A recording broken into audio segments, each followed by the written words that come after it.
Welcome back to season 3 of the Extraordinary Leaders podcast. I am so excited about this season because it is coming out in conjunction with my book, The Extraordinary Leader.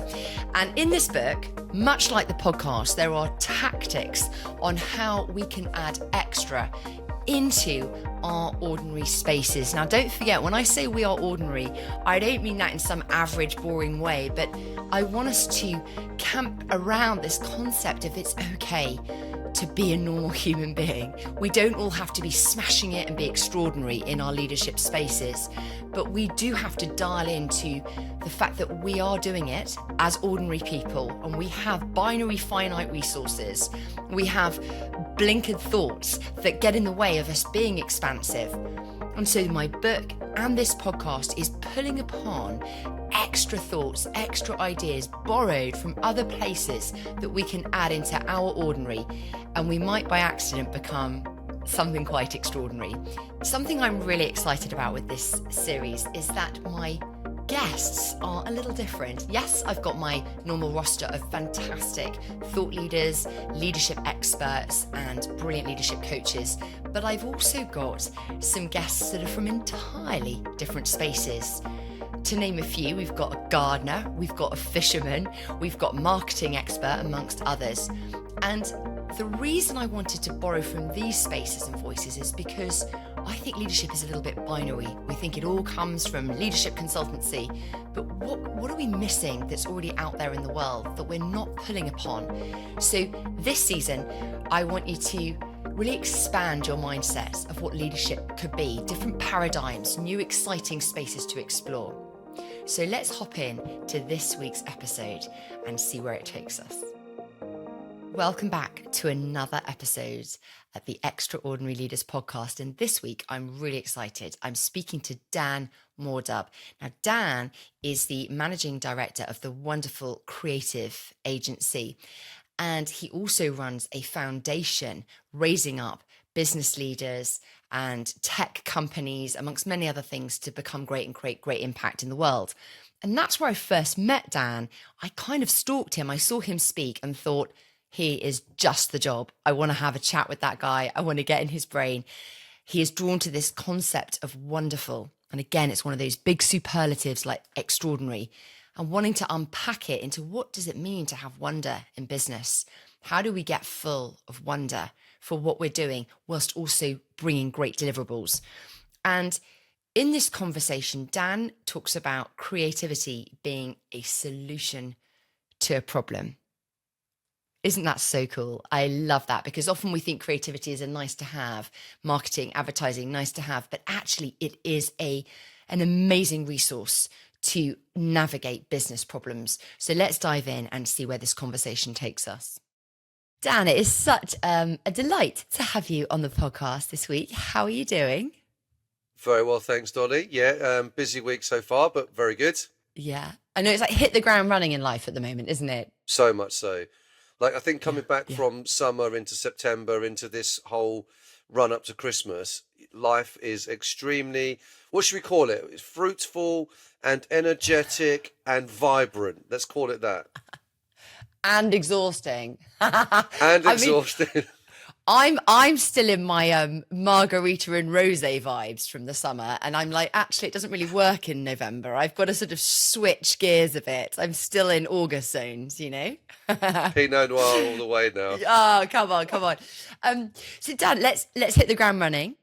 My first favourite question is, what does extraordinary leadership mean to you? So if we're saying extraordinary rather than extraordinary... I know, it's a mashup now. No one knows how to answer it. No, I know. That's why I'm clarifying terms here. Extraordinary means, to me, doing the everyday tasks to the best of your ability and being proud of yourself at the end of each day. How do you know if you're... It's a funny question, this, but... How can you be proud of yourself at the end of each day? How do you know if you're worth being proud of yourself? Well, without getting too philosophical, I think if we're talking about extraordinary, we're talking about, for me, that means getting up and doing the things that I need to do within my business, within my personal life, within my relationships, that means I've actually held myself to an account for that day, because that's what the ordinary is, right? The ordinary is the mundane. It's the sending the emails. Oh, flip, I forgot to send an email. Oh no, I've got to do that. It's doing those things that actually move the dial, that day in, day out, kind of week in, week out, month in, month out. And then maybe you start to see some extraordinary results at the end of it. So for me, what does it mean to be proud at the end of the day? He's like, do you know what? I did make a difference today. I did do those things. I accomplished those tasks. I was kind to those people. I actually made a difference today. Rather than thinking one day when I'm this and when I'm that, I can make a difference. No, I made a small difference today. It's those incremental things, isn't it? But Yeah, actually taking stock each day to go, yeah, I did that. That's good. right. That's good. So it's 'Cause, marginal gains, isn't it? So it's 1%ers each day. yeah, there's I mean, there's all these sort of snazzy psychological sort of kinds of phrases around these things, but it's the compound effect. And so this week I was shown a motivational talk by some brilliant ex-military guy. And he was saying, here are 12 things that everyone needs to do every day and your life will be incredible. And it's really cool, ordinary stuff. But the first thing he says is, make your bed in the morning. And it's this, because he says it teaches your brain straight up the compound effect to accomplish a task where you've left something better than you leave a space better than you found it. And that makes your brain go, task completed. And then you look for the next one and the next one and the next one. And it is such an ordinary thing, but Yeah. actually just drawing in the morning with my kids, I'm like, we draw the curtains, always open the curtains, never leave your room like a sort of nasty, shithole. Yeah. Because, Yeah. and it is that thing, it's those small ordinary things that can really turn the dial, can't they, for getting tasks done. We may have watched the same video because I'm pretty sure I've seen that. He's It's- wearing a did you- white Yes. suit. Yeah, yes, and he's given a speech. Yes. Yes. Oh, we'll put it in the show notes. Like, I'll find it and put it in. It's Yeah. so worth listening to. Yeah. isn't I'm it? pretty sure it's the same one, right? And I've sent that to my kids as well. Oh, Because it's brilliant. I think it's very easy to grow up, and particularly in business. I've been in business a long time, and it's like, you look for the big contract, the big movement of the dial. But actually, if you don't do the small, you quite often don't get the big. You don't get the opportunities for the bigger stuff. You don't get the opportunities for the kind of things that you think are extraordinary. So, and particularly for us, which we'll come on to later, I'm sure. But we're called Wonderful, right? I mean, that's a name to live up to. But it's the ordinary that creates the wonder. Come on to that later. It really is. It really is. There's I mean, my audience will have heard me say this probably before, but I can't get enough of it. It's about the idea that an aeroplane never crashes because of some massive thing. It doesn't snap in half or the wing fall off. It crashes because of lots of small, seemingly innocuous things Right. that build together to create a negligence or a problem or something. Right. And it's the same, and that's the ordinary. Like if we just sort of having a tough patch and just cracking on with it, but we forget that, or we don't pay attention to the small choices we're making, we'll suddenly find ourselves having really bad habits, really destructive time. habits. Or we'll find we're just, I'll see my kids later, I'll see them later. And then that turns into a week, a month, a year. And you just don't really have a connected relationship with them. Or, I've done it with my emails recently. I've had a tough time and I have just let them go. And now I look at it, I've got like 230 emails unread. And it's like, but actually, it's not about holding a space where we've got to be brilliant all the time and be on it with life. But it's just thinking we have to have a reverence for the ordinary spaces. Otherwise, they compound together to create quite disastrous effects or good effects. Yeah. Yeah. That's so good. But let's dive into your world and your extra. Like sometimes when we're in our own hot tub, we don't know how hot it is. And other people get in and like, oh, that's hot. And so I want to dive into the hot world of Dan. And actually in your business as a CEO and founder of your creative agency, be interesting to kind of explore what you're doing there in terms of leadership and your approach to leadership, being a creative, and how we can learn from that in different sectors. So what does leadership look like in the creative space? That's a good question, and I think that the first thing I'd say is probably creativity and leadership might not be intrinsically linked. I think when you think about leadership, you might think about setting a plan and a strategy and communication and all of the leadership things you do. But actually, I've been a leader in the creative space, running a creative agency, then previously running a consultancy, so on and so forth, for nearly 20 years now. And I know it looks like started when I was a boy, but I'm older than I look. I'm joking. Um, but it's, for us, what does leadership and creativity look like? Well, firstly, if one of our clients is employing a creative agency, they've got a creative problem they're trying to solve, and they cannot solve it internally. So the very nature of us going in and the very nature of the mindset we've developed within the agency is that creativity is there to solve a problem. So that could be in terms of they haven't got clarity on their branding or their messaging. So often as a business, you've been going 3 years, 5 years, 7 years, 10 years. Startups have come around you. They're all saying they're singing the latest theme tune. They're saying the latest cool thing. And all of a sudden, businesses that we work with have lost their way when it comes to messaging. They're like, well, we've done the same thing we've always done, but actually sales are going down or profit margins are less. So we're bringing creative thinking into a very defined business problem. How do we position ourselves in the market accurately?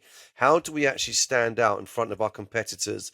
How do we deliver genuine brand value rather than just saying, we're a lovely company that's really honest and we're nice people? And it's like, whoopee doo. Like, the assumption of honesty and integrity is an implicit assumption. It shouldn't be an explicit statement. Like, Yes. the fact that people can trust you, what you're putting out on your website, like, well done. I hope I can trust you because I'm paying you a lot of money. Like, trust should not be a brand value. It's an implicit character. So Yeah. anyway, before I get off my hobby horse now, the point is we have to take leadership at board level from a creative perspective from the word get-go, because we're challenging assumptions. So I've got something called the so what test, right? So Ooh. we're sitting there in a boardroom and you've got C-suite, you have a CEO, an MD, CFO, whatever the makeup of the boardroom is. And they'll say, well, we're the best in the industry. We've been going 20 years. So what? So what, you've been going 20 years? What does that mean? So it's not so what to question the fact. We're not saying that they're not saying the truth, but so what? What does that mean? What does Yeah. that mean you've been going 20 years? Let's go deeper with that. Let's interrogate that a bit more, Nice. because you've been going 20 years, but your potential client doesn't know that. And right now they don't care, because actually your competitors aren't saying they've been going 20 years. They're saying they're cheaper, better, faster, smarter than you. So you've got to go deeper. So you've got to really take them on a leadership journey to go, well, you've got these values, you've got this amazing product or great business, but you're not thinking like a leader. You're thinking like someone who works in the business. So in many ways, we have to help our clients to think like leaders. So we have to do a lot of boardroom work, which then kind of spills out of the boardroom into surveys, research, a bit of workshopping with teams to actually really find out. We call it the wonder. Find out what the wonder is within that business. Just because you've been going 20 years and you've got a global client base and you're nice people, there's a reason why you're not scaling right now, or you're growing or losing market share. We need to find that out. So our whole job, that's a very long-winded way of saying, although our brief is creative, our whole job is to kind of lead, to define, to redefine, and to develop fresh thinking and fresh strategies for our clients. And you can only do that by leading. You can only do that by challenging, by asking, by questioning, by really going deeper, and not just sort of being passive and going, oh yeah, that's cool, we can redesign this. So we often almost make a problem for ourselves, because we end up redefining the briefs, because we're like, well, you say you need a new website or CRM, but that's not going to change the dial at all. You're going to spend X amount of £1,000 and you're going to get the same results. And then the client will looks at us like, yeah, but I've given you a website brief. And we're like, don't want the website brief. We want to help you to become a better organization. And so it's a leadership almost challenge that we put to our clients Yeah. from the very get-go. I mean, there's so much within that I want to ask and explore. What I'm hearing in the end there is that you, it's brilliant because you're giving businesses what they need rather than what they want. Right. And that's something, you know, I know when I'm going into companies, they go, oh, can you help? You know, it could be anything from, can you help, you know, Kirsty, the head of that function, she's got imposter syndrome and her 360 came back, and you know, it's just she's not got enough confidence in her leadership. Can you help her with her confidence? And actually that's what they want, but what she needs is to just stop working remotely. Right. Because she's just an introvert and isn't with people, and it's misunderstood. So actually it's about organizational redesign of where are your people working. So I'll come back and go, hey, I've had one coaching session with her. You don't need to do a coaching program, but you do need to restructure how you organize that function. And it's, oh, I didn't want that. I didn't expect that. But that's good business, isn't it? Giving them what they need rather than what they want. Absolutely. And I think as well, I mean, the example you've given there, and I suppose I'm likening it to what we do, is you're challenging paradigms a little bit. Because within our industry, there's a lot of buzzwords, a lot of cliches, a lot of kind of like, you know, if you talk to 4 or 5 different, you know, creative and brand people, you're going to get 4 or 5 different sets of buzzwords and all of that. But it's a case of like, actually, what is it that business really needs? And it's holding ourselves to that standard to say, what does good look like for us? Yeah. Good looks like that business has discovered their wonder, and actually they look, sound, feel, and operate differently and more like them than before they started to work with us. That's what success looks like for us. So when you said before, you bring in creative thinking into the business space, how? Because if I just tee it up from my context, so we're, you know, working similar businesses, I'm sure, but you go in and people are very tunnel visioned with the metrics and how they do it and how they're structuring things. And so how do you do it? You might have to say, Dolly, Dan, give me a brief answer on how you do it. Okay. If I go like that, it means, come on. Oh, there we go. Yeah. I will do that. You can do that, and you can do that as well if you like. You know, just kind of. So briefly, how do we do it? So first off, it's a little bit about challenging perceptions at board level. So it's a little bit about saying, well, okay, well, you want to rebrand. Okay, why do you want to rebrand? What are you trying to achieve? Ultimately, there's an element of they want to make more money in the market. Obviously, there's a business case behind that. But why? Who are you actually trying to please here? Is it yourself? Is it your staff? Is it your customers? So you've really got to interrogate their current assumptions. And so it's a case of like, okay, well, you think this, but actually, based on everything you've said, all the research we've got, the competitive analysis, we actually think it's something different. Okay, you've challenged assumptions. Then you go into something called like divergent thinking. Yep. So it's very much about being able to open up their eyes to what other possibilities could be. Now, what that means for us practically is we end up doing a lot of like scoping work and user experience work. It's like, do you know what? What if we could do this? What if we could help your staff to connect ABC better? Or the way that they're doing DEF doesn't quite work. Can we not create it to be like this? And they go, wow, I never knew that could happen. So you're opening up their thinking in terms of kind of like real divergent thinking. And then I think the last part of that is to then flip it and make it very convergent, make it very project led, very specific, very planned, because otherwise what ends up happening is you end up with all roads leading to nowhere.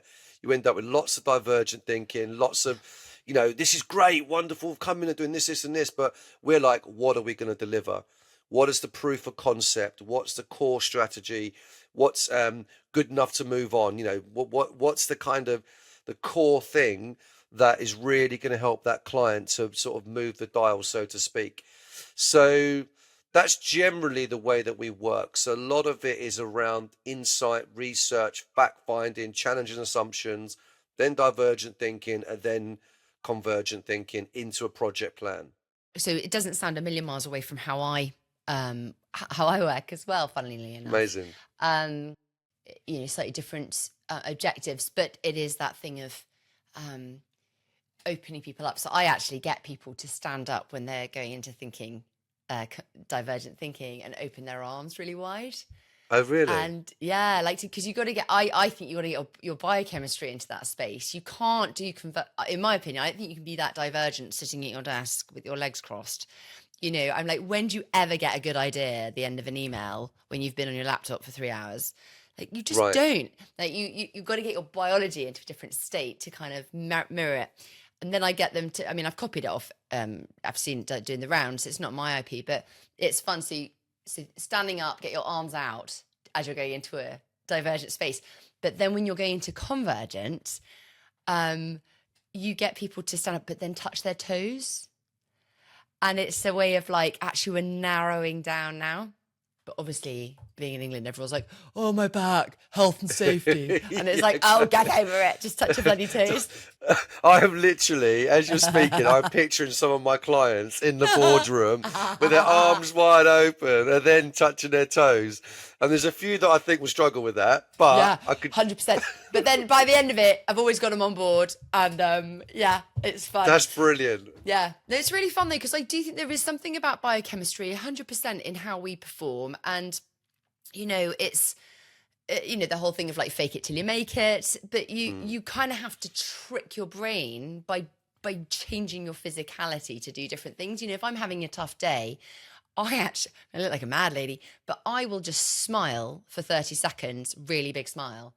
And it shifts. It shifts it Wow. shifts the mood. Yeah, it does. Do you smile at anyone in particular, or at yourself, I'll be on or my just own. walking I'll along? be on my own. Yeah, no, if I'm having like a heavy day, it's not to negate Yeah. a state I'm in. It's just to try and shift it a little bit if I know it's not serving me well. So, if you just go for like 30 seconds, you can't stay the same. You can't. That's really interesting. That is genuinely interesting, because I think what you're talking about there, if I can just relate that to some of what I was saying, was like, well, we're dealing generally with kind of CMOs, CEOs, fast growth firms, and they are very in a box, right? They're very like, ultimately, their objective is more revenue, more profit, bigger market share. That's the bottom line. Yeah. But they're bringing us in to try and help them achieve that. But with creative thinking, brand strategies, content, digital campaigns, websites, blah, blah, blah. But they're stuck in their box. They're stuck in, this is the way we do it. So we have some, as an example, we have some clients in the insurance sector. Now, the insurance sector, possibly about as boring as it comes. Possibly. I shouldn't say that. Love you, clients. If any ever can listen to this. But how do you help them with like divergent thinking? How do you go, you know what? We could market ourselves differently. We could promote ourselves differently. Yeah. We don't have to be like everyone else. Yeah. So what you're saying there, is amazing. I want to bring that into our boardroom. Well, it is. It's interesting. You got to get for the insurance people or the accountancy firms. You can't just come in with like fun ideas. There has to be data and science that backs up the methodology. And so I'll bring that in and then get them on board to kind of, so that cerebrally they're like, okay, it makes sense, and then we can go for it, because they're very blue people in these spaces, aren't they? If you know colours and stuff. Yeah, I'm just picturing Dolly though. I'm just picturing you coming into one of the boardrooms, your arms wide open, smiling like crazy, and And there's a lot of arm. I'm 6 foot, and there's a lot of smiles. So I have to my sister always says to me, 70%, like just bring it down, 70%. But going back to, divergent, convergent thinking, how, in terms of the leadership journey, so I think it's really interesting you just call it that leadership journey. I was making a bit of a leap from what you were sharing, but in the creative spaces, it's about coming out of the everyday management of things into a different space, right? And that is a kind of leadership journey. Can you just talk a little bit about how does it become a journey rather than a kind of one-day workshop or a one-day event or a sort of 6-month project? How do you help people get into that leadership journey? There's a very practical answer to that, is that if we're, for example, doing a fresh brand strategy for a client, and then that lends itself into redoing all of their digital assets, their content, their campaigns. Practically, that's a 6-month journey, 9-month journey. Taking that a step further, there's a lot of internal implementation. So I think what people, you can only communicate better externally if you've got it right internally, right? There's no point telling the world we are this, we're now the most transparent company in the world, but then your customer service team don't, haven't been trained on that, or your Wow. sales team are still selling the old way. So we sort of say external transformation can only happen after internal. So from an organizational perspective, so that's a consistent journey, right? So we're Yeah. building a new product for a client right now. We're building it modular. At the end of every module, the key team have to test it, sign it off, validate it, train the teams internally, iterate. I mean, it's the extraordinary bit. It's the bits we're doing every day, project management wise, that is actually changing that company internally. So by the time that they get ready to launch to the world, we are the next greatest thing. Yeah. They've already gone through that internal change. So to Yeah. be honest, a lot of it is just like project management grunt work.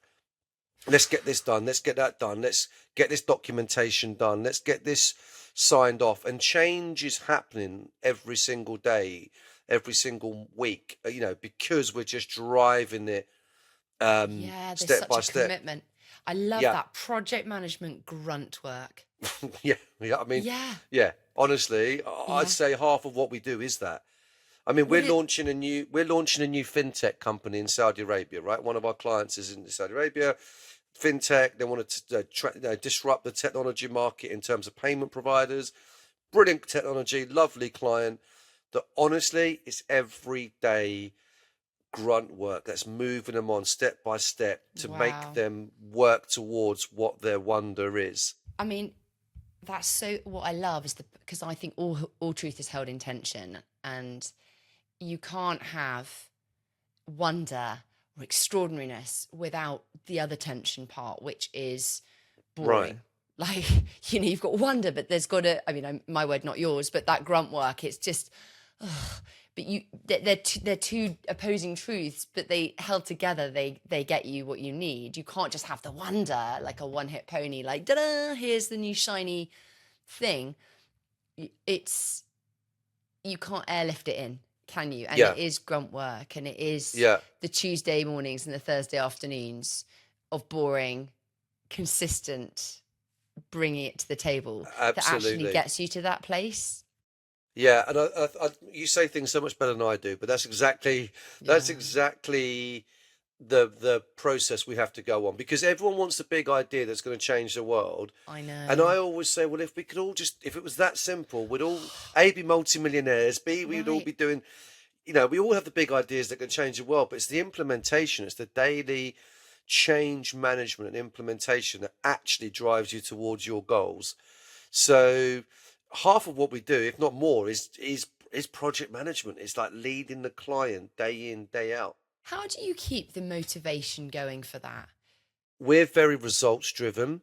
So if you want to see a big change, then measure the small incremental changes. So within a project, there are always sort of, I don't know, weekly, monthly deliverables that we're working towards. So sometimes we're working on larger projects which involve diverse teams. We have like, for example, software developers in different countries across the world. We use designers across the world. We have quite diverse and disparate teams, and so we've always got either a creative problem to solve because the thing that we're building doesn't exist. So that's quite a creative problem to solve. So that keeps you motivated. Or we've got quite defined deliverables. So by the end of next week, we need to have delivered ABC piece of design and functionality for this new system that we're building. Yeah. So you're kind of either driven by project deadline, or you're kind of being led by, hang on, this thing doesn't exist. We've got to really think about this. It's very interesting because sometimes with clients in different sectors that I've seen, they have teams, so I work more in the space of leadership teams, like how do we help this team and these teams work better together, etc. Right. But you can have it's a similar methodology. Like, why do they need to work better together? Actually, maybe we don't need, maybe the way they're working is actually good enough, and we don't need to waste time on it. What's the cost? Is there a cost? And sometimes there isn't. So I was working, interestingly, with a company this week who want me to do some work around their values and working better together, communication, and I'm interviewing some people around it. And at the end of it, my report is, I don't think anyone's really that bothered though. Like, there isn't enough desperation or inspiration to change it. Like, it's not costing you your bottom line. There doesn't seem to be much of a sense of if you smash this, anything's going to be that different with your bottom line. Everyone's quite happy. Sometimes it's okay, like to what end? Which sounds really underwhelming and sad, but it's not. It's like it doesn't always have to be like, oh my gosh, this is such an amazing place to work. It's like, no, we're all really happy and we're okay. So let's spend our money in different areas. They're trying to hit an American market. Why don't you save the money on me and go and do something in America? It's just interesting how the why underneath things might not be as robust as it needs to be, and so it might change your output. But something that interests me with your working with people, when you're asking them why are we here, the first answer they give will to them be the most obvious. Yeah. And then and they'll think that's why. Like, come on, sort it out, Dan. But how do you get them to be curious and to, in their mindset, to take the time to really camp around what is the essay question? There's two answers that kind of run on a parallel train track. Sometimes the client doesn't care. A little bit like the example you've just given there, Dolly, with the piece of work you've just done. Sometimes the client just wants an output. Right. We want a new website. We want a new campaign. Can you just get on and do it? Yeah. And we're asking these questions to challenge their assumptions, and ultimately they don't care. Yeah. So from a production perspective, from a kind of financial perspective, or if it's the right client with the right budget that wants the right output so we can deliver, then we will do that. We look at it and go, it could have been so much better. So we have an internal review afterwards, and, particularly our designers, they're kind of quite divergent thinkers that it could have been so much better. We could have done so much more. But then you've got to put put your hands up and go, well, the client didn't want that. They weren't curious enough for that. Having said that, the other side of the coin, the parallel train track, is you go into some meetings and they want the same outcome, but you challenge their assumptions and say, well, why do you want that? What are you really looking to achieve? Where's it really broken? Because you're saying it's this, but actually our data and research says it's this. It's broken here, not there. You do some workshops, you do some questioning, and all of a sudden, the curiosity has gone from the brief was brief A, but now it's actually brief B, and brief B is really going to change the business. So brief A might still be an outcome. So the outcome might still be a rebrand and a new website and a new set of assets. That might be the outcome, but the journey is completely changed. Wow. So that it really, in some senses, is client led, because if they just say, look, I've got X amount of budget, just do it. As long as we can go through our process and do it properly, we'll do it. But if we can then actually, the wonder is then going, well, yes, you want that, but actually, can we be curious? Can we take a step back? Can we actually do some better research, better insight, and really deliver something that's going to be outstanding? It's going to be something more than what you're expecting. And if they say, let's go for it, then we do. Yeah. I love that. It reminds me, last night I was with a friend who's an interior designer and her home is gorgeous. And I said, well, how do you handle it when you go into people's homes and have to design stuff that you're like, ugh, right? Why? I hate that. I don't want that table. It would look horrid in here. And she goes, because it's my job. She said, I don't Instagram those properties, but she said, it's my client. And it's a little bit like what you were saying. It's, what a pity. We could have done so much more, but if that's what the client wants, then absolutely they're the customer. I'll do what you want. It's such a lovely space to work when you can actually really co-create with a client. There is, and I think there's probably a happy medium for us. So I'm just thinking of a practical example. We've just redesigned a mobile app for a client. Yeah. So they came to us and the app was very one-dimensional, very well used in its industry. Like, I think in the top 2 or 3 apps in the industry, very Wow. well used, hundreds of thousands of users each month. Great app, well-known brand within the industry, but it was very one-dimensional. The user experience, it was just a bit clunky. So they employed us to effectively redesign the screens. That's the brief. Can you redesign the screens to, inverted commas, make it look pretty? And we were like, yeah, we can, fine. But then we get into the convergent thing, the divergent thinking, and we Yeah. get into what do your users really want? You are engaging with hundreds of thousands of people on a kind of daily, weekly, monthly basis. They're really consuming your content. Their dwell time in the app is Yeah. minutes, not seconds, blah, blah, blah, blah. I was like, no, this is a whole different project. So long story short, we ended up having to find a happy medium where they didn't have the budget. The budget is always a bottom line, or the roadmap to go the full hog. But what we did is we did a lot of research, a lot of surveys, all of that stuff, and we've redesigned the app in such a way it looks relatively like nothing like the original, but has kept all of the core components that they wanted in the original brief. Yeah. And the product they've come out with is outstanding according to them, because we challenged their thinking. The testimonial they've given us is that from every stage we've challenged their thinking. Now, they didn't actually like it at some points. At Yeah. some points they're like, we don't want to do that, but we're like, but that's going to be better. Yeah. That's going to be better. Do you want the best outcome, or do you want the outcome that your paradigm allows you to have? So Do you know? Leadership is such a lonely journey sometimes, and we're yeah, often in the spaces that I work in. I can see, not always, but oftentimes, you're sort of put on a pedestal of, you've got the ideas, you've got the answers, and when you're in that place, you kind of have to. It feels like you have to play along with that and go, yeah, okay, this is what we're going to do. This is what we're going to do. And what I'm hearing in how you draw alongside people from your business as an external consultant, it's so lovely for the leader to go, someone to bounce ideas off safely who's going to help me actually right. achieve more and go further and greater than what I'd known before. Because I don't think when I'm working with teams and leaders, I don't see at all enough of divergent meetings. It's so so I've just written a book, and one of the chapters is about aeration chambers, which is about going into a space a bit like a red wine that gets decanted, and the different enzymes can oxidize and create different flavors and get rid of toxins in the wine and stuff. And actually, as leaders or in running fast-paced businesses, we're so tightly screwed up in our wine bottle that actually being decanted, we feel it's a luxury to have thinking space, to think outside the box.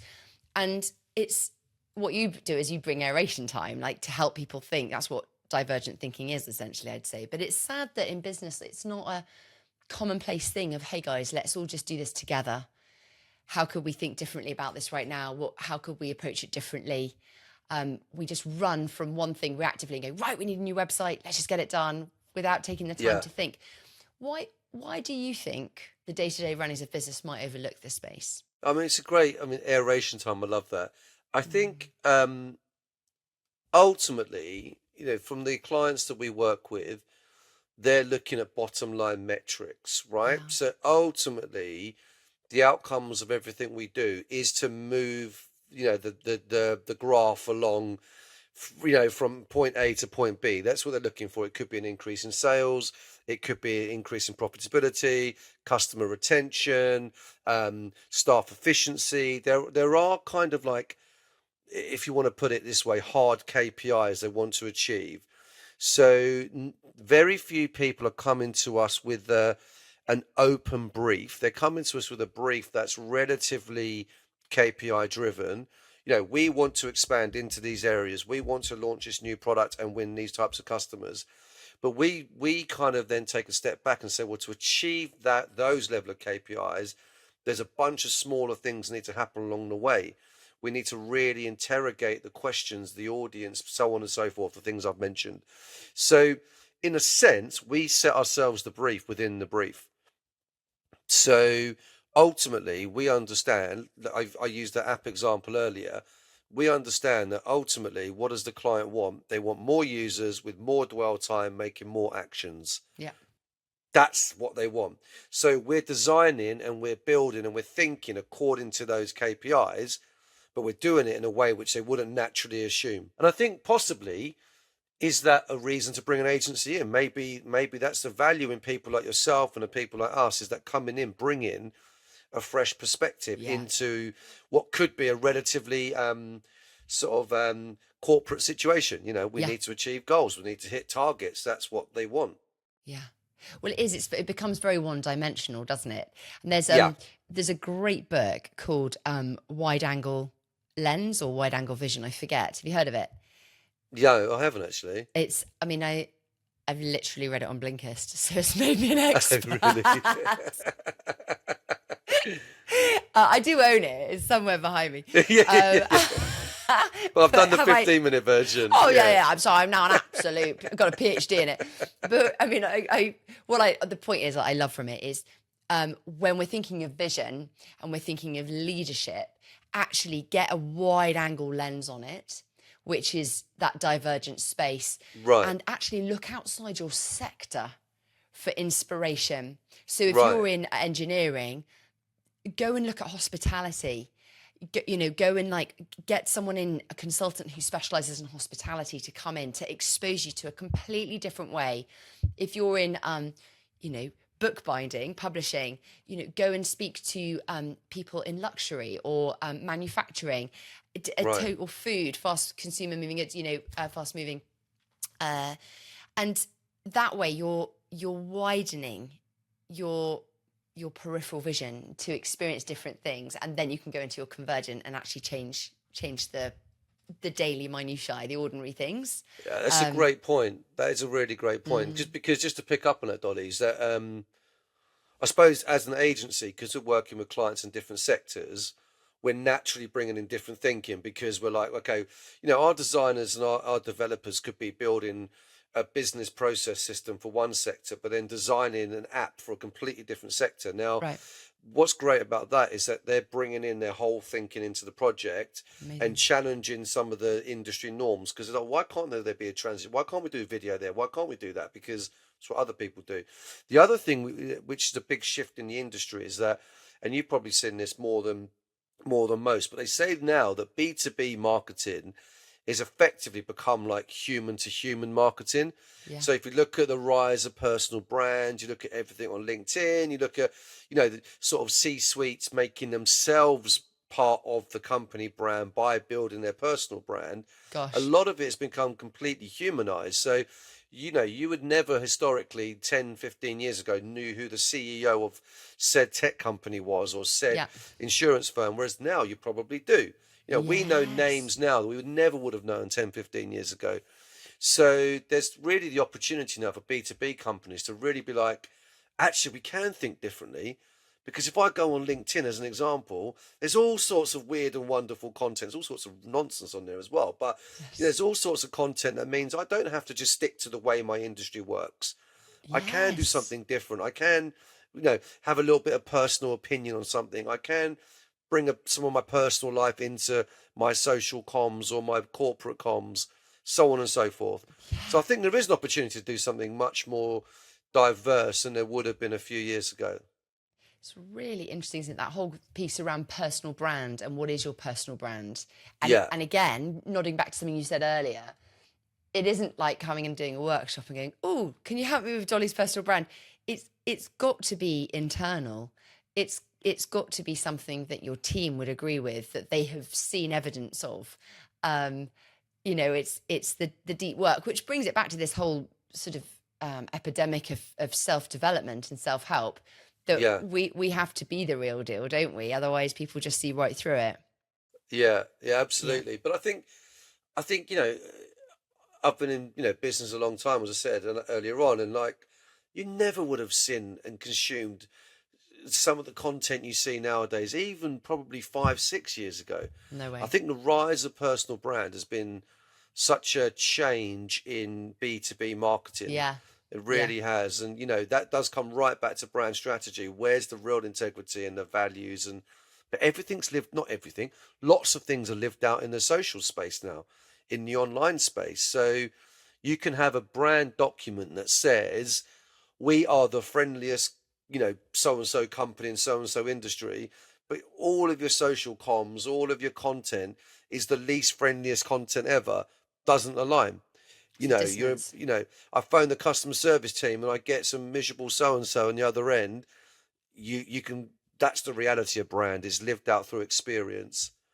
Which actually is what the space I work in a lot is. How do you create, it's like, the yeast in the bread, you got to push it through the whole loaf of your Right, corporation. Otherwise it's going to be a lumpy loaf, isn't it? And so, right. how do you get buy-in in different functions, different spaces? A common problem I see is there are certain functions in a big corporate that are the sexy functions, the marketing or the sales or, Yeah, this, but then the less sexy are the kind of auditors or the, process drivers. And so then you immediately within your own company almost have like a Man City, Man U problem, a derby within. And it's a kind of them versus us. And then there you are trying to present this. We love everyone. Well, you do in the sexy area, but what about the unsexy area? They're yeah, struggling. And just, yeah, it's really interesting, the sociology around it all, isn't it? And yeah, how you, amazing. yeah.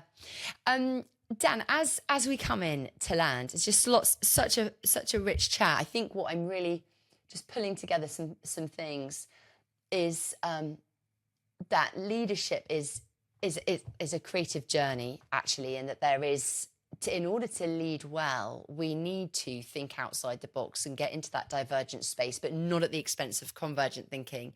But if we don't have that, experience of thinking outside of our normal paradigms, then we might just run ourselves to the ground. And Yeah. so that's a big piece I'm hearing in this. What would you say if you were going to pull our conversation into kind of a summary of like one or two things? What would you say is a kind of takeaway that you would like people to hear?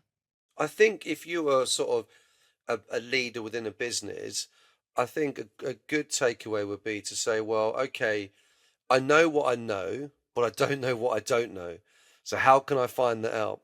Love it. If I know what I need to achieve, I know I've got to hit these goals, quarter, half year, full year goals, 3-year plan, whatever it might be, and I know how I think I'm going to get there, to a certain extent.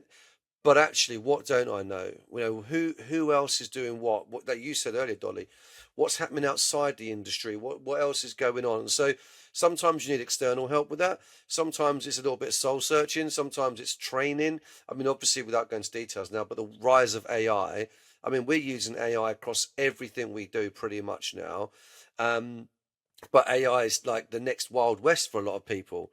The reality is, for a lot of industries, in 5 years' time, AI will be an intrinsic part of their industry or their organization, but they don't know right now. So they've got to work out what they don't know. So I think, it's about being comfortable with what you know, but also being curious enough to know what you don't know. Um, and also, I think one of the other things I would say is something that I said right at the beginning was, don't believe your own hype. When you're doing brand strategy, web this, so often our clients get caught in their own hype. We're this and we're that and we're the other. But actually, put Steve Jobs, you know, came up with one of the best quotes I think ever. As he said, when you want to do something new or build a new product, he said, start with the customer experience. Start with what you want the customer to feel like, to experience, to behave like, and then work backwards to the technology. Oh, Most people work from the technology. We want to do this, we want to do that, and they expect the customers to want that. But how do you know the customer wants that? Start with the customer experience first and work backwards. do you know, it's so interesting you say that, because a space that I don't work in but often get asked to, is helping women find new jobs when they've had Right. children. And various reasons I don't like doing it. I like doing it, but A, there's no money in it, and B, I I think there's such a mindset thing that needs to happen. Anyway, you don't need to hear my whys and why nots. However, what I see time and time again is people having a passion and thinking the world gives a shit. Right. Yeah. And that is not a business. That's a hobby. And Yep. and you can get investors, take it to any level you want. You can be a woman selling postcards on Etsy. It could be, or a man selling postcards on Etsy because they love drawing. Or it could be someone wanting to write a book about a niche topic that they think the world needs to hear. And then no one reads it, and their friends don't read it, and they get offended, and they're like, woe is me. Another graveyard, corporate graveyard sort of situation, or another website graveyard. I've got so many women I know who've got hundreds of websites that just are dead. Absolutely. Yeah, but it's this thing of we've got to get out of our arrogance and pride of thinking that the world actually gives a shit in the nicest possible way, but that we're all so busy. I just need you to help me. What do I need? I need someone to help me organize my life. Oh, you've got a product that will do that? I love it. Thank you very much. So it's coming at it like that, isn't it? Yeah. Exactly that. I mean, controversial opinion, but most businesses shouldn't be started. No, 100%. 100%. And I do a lot of work with like funded startups, and obviously the journey they go on is to validate their proof of concept, try and get some product market fit, all of that. So that is part of the startup journey. But the honest truth is, a lot of them don't work because they're not actually commercially viable in the marketplace, because there isn't a big enough audience for them. No. You've got this widget that's going to change the way that you do your hair in the morning. Bad example. Yeah. They're not a relevant example here, but I've said it anyway, so I'm going to carry on. But people don't want to change the way they do their hair. Or maybe 10 people do, but 10 million don't. I know. So it's not a business. No. So I think it's like, start customer experience. Is there really a business plan around that? Yeah. Is that going Absolutely. to sustainably make me money for the next 3, 5, 10 years? Yeah. Yeah. You got to be robust with your feedback. Yeah. Robust. You just got to go, what's wrong with this? Why is it bad? Why wouldn't you buy it? That's how I started my business with L&D. I just went to everyone going, why do you hate L&D? Why do you roll your eyes when you hear about a coach? Right. Why is it a complete waste of time? Because I noticed that was the body language I was getting from everyone. And so it just helped me go, yeah, I get it. It's like such a kind of non-necessary piece of business. So that's helped me pivot into different spaces, but help me realize never go down the well-being. It'll help everyone feel better, because there's no budget for that. But if I use the word, I'm telling all my secrets now. It's all secrets now. Yeah. Oh my gosh. But like I said, I know that this has to come out of the strategy budget, or there's no money for it. So actually, what's the strategic edge on people performance rather than calling myself a coach? It's just, you got to spin the yarn to create the value, haven't you? But you understand your customer though. Yeah. And that's the thing. You understand. I mean, you call them clients. You understand your end client or stakeholder. So that's key. That's absolutely key in business, and I think a lot of people forget that. Yeah. So well done us taking. we put the world to rights. Yeah. The last few minutes. Yeah. Exactly. Just as we land, Dan, it's been so fun. What item? Now I'm putting you on your feet now. What item do you have in your room right now that could be a metaphor for extraordinary leadership, and why? Ooh. He says, looking around the room right now, I'm in a very, very messy, like, this is what I'll tell you what, here we go. Here we go. Load me up. This is our B Corp certification. Come on. Which is about measuring the triple bottom line of how we measure our impact on people, planet, and profit. And I think that is extraordinary, as in you've got to do stuff every day, not every day, but every week, every month, to work towards the evidence for that. Yeah. So, you can have, I'm not some kind of B Corp evangelist. We're going to change the world and every business needs to be planting 1 million trees a year. I don't say that. But what we do is we say, well, do you know what? If we make X amount of profit on this project, we can actually then get involved with some ecology projects that we're really passionate about. Yeah. So at the moment, we're involved with some rewilding projects, a rewilding land in the UK that has massive impact on the ecosystem. We just put, a few £1,000s towards a project because our half-yearly, quarterly EBIT targets were met. So I'm like, well, because we've done that, because we've driven the everyday processes, we actually have some more financial resource to help with the ecology. So for me, I'm kind of, I love the fact we're trying to, like, on a daily, weekly, Yeah. monthly basis, actually live up to that triple bottom line of how do we make a positive impact on people, planet, and profit. Wow. I love that. And it is, again, it's just having that peripheral view, which Yeah, is that wide angle view, isn't it? Of rather than tunneling down into my own profit, my own space, is just constantly keeping that soft, wide angle gaze at what yeah, else could we do. Yeah, yeah, love that's that. lush. Dan, thank you so much for joining me today. It's been such a pleasure to have you. Dolly, thank you so much for having me on. It's been great. I hope you found today's conversation as rich and as insightful as I did. If you want to go deeper into today's subject, then do reach out to my guest or myself in the show notes. And if you are wanting to add extra into your ordinary of leadership, of team performance, business strategy, or just your personal life, then do buy my book, The Extraordinary Leader. You can find it on my website at dollywaddell.com, where you've got access straight away to 12 immediate tactics that will really dial things up for you in a really manageable way. You'll get paradigm shifts. You'll be able to do it with your teams, even with your family. And if you'd like me to come and speak in your businesses or in your workplaces, then do get in touch, because I have got a few keynotes all around this to inspire and motivate performance to go to new levels and new heights.